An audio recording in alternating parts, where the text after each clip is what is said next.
and my dear friends, Assalamu alaikum wa rahmatullahi wa barakatuh. Today the topic of my speech is Siratul Nabi sallallahu alaihi wasallam. Respected audience, the life of Holy Prophet is a role model for every person of this world who believes in Allah and the Day of Judgment.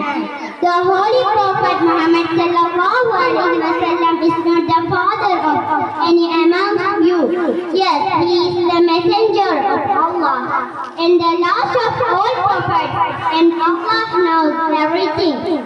My dear fellows, when we talk of human rights, when we talk of equality, when we talk of non-discrimination of sex, when we talk of human dignity, rule of law, humanity, when we talk of pluralism in the society, when we talk of humanistic social behavior, it is not shocking to us we have already gone through centuries and centuries of social development.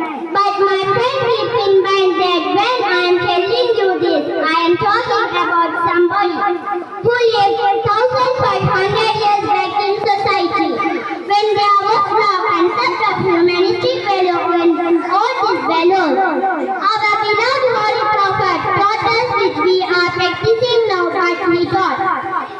And practice these values 15 centuries before. My dear audience, our beloved Prophet said, I leave behind me two things, the Quran, my Sunnah, and if you follow this, you will never go astray. Our last Prophet left explained every aspect life by emphasizing on education besides education. It's not only the right, but the duty of every